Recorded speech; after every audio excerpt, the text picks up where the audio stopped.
This video will show you how to repair the main valve on an EJ Watermaster BR fire hydrant. EJ repair kits are available for the 5BR250 as well as the 5BR350 hydrants. Gather the tools you will need for this project.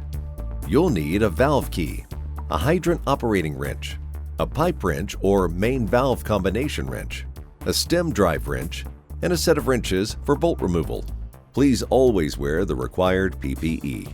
Begin by turning off the isolation valve located at the front of the hydrant. Turn to the specified direction of close. We suggest you remove one of the caps to verify it is shut off and the pressure is removed from the hydrant.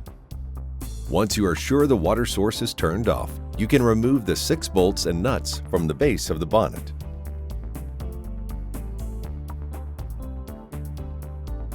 Next, turn the operating nut in the direction of opening. This is an open left hydrant, so we will be opening it in a counterclockwise direction.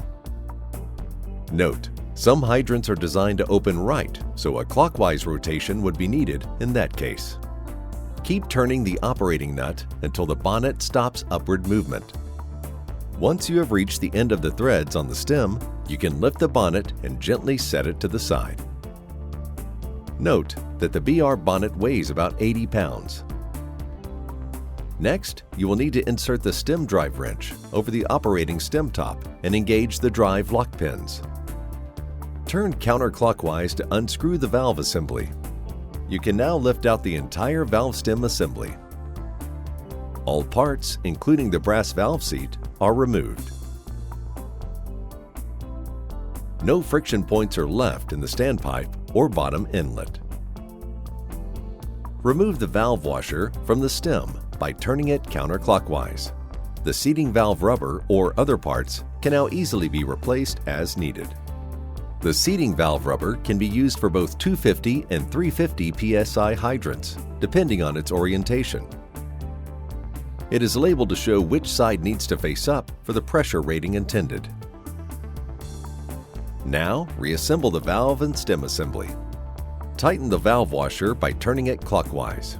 Apply appropriate food-grade anti-seize to the threads of the bronze valve seat. Reinsert the valve assembly with the stem drive wrench into the standpipe.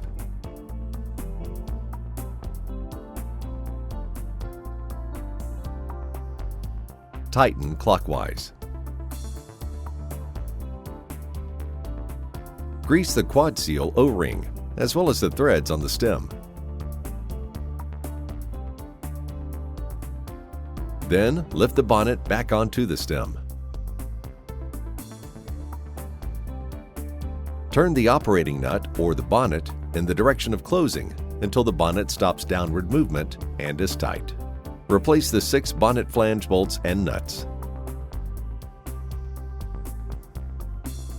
You can now turn water back on and test the hydrant.